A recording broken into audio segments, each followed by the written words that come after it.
দেখো তোমাদের এবিটি এর মোস্ট দুটো ইম্পর্টেন্ট প্রশ্ন, যে এই দুটো তোমাদের এক্সামে প্রায়ই ঘুরে ফিরে আসে, সেই দুটো কী বলো তো? একটাতে দিয়েছে অ্যাসিড, অ্যাসিডে আমাদের কী দিয়েছে? CH2N2, একদম important, most important. Diazo methane compound দিয়েছে, তাই তো? CH2N2, এখানে N2 কী হচ্ছে? লিভিং গ্রুপ হয়ে বাইরে বেরিয়ে যায়, N2টা লিভিং গ্রুপ হয়ে বেরিয়ে যায়, এটা ইথার, এটা ইথার দিয়েছে, CH2N2 ইথার, ঠিক আছে? N2টা লিভিং গ্রুপ হয়ে বাইরে বেরিয়ে যায়, নাইট্রোজেন তো গ্যাস, তাহলে এই লিভিং গ্রুপ হয়ে বেরিয়ে গেলে কী হবে এখানে? এখানে হবে COO, আর এই যে CH2 আর এই হাইড্রোজেন এটা কী হচ্ছে?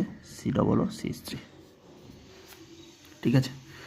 আর একটা আমাদের রিয়েকশন দিয়েছে যে PCl5 অ্যাসিটোফেনন পিএইচ, এটা দেখো পিএইচ আছে, ফিনাইল রিং, তার সাথে দেখো C ডবল বন্ড O লিখলাম, CO, তার সাথে কী লিখলাম? CH3, এটা কি বললাম? অ্যাসিটোফেনন।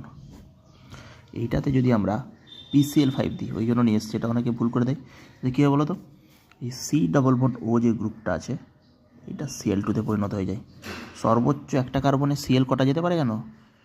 বেঞ্জিনিকের সঙ্গে ডিরেক্ট যে কার্বন আছে সেটা সর্বোচ্চ যখন CO ময়েটি থাকতে পাবে, COCH3, তখন আমাদের সর্বোচ্চ এখানে দুটো ক্লোরিনকে নিতে পারে, ঠিক আছে? COCH3। আর সাধারণত বলে রাখছি যে PCl5-এর ফসফরাস PCl5-এর এখান থেকে কী হয়? PCl3 প্লাস Cl2, এই Cl2টা এখানে আসে, ঠিক আছে? CCl2CH3।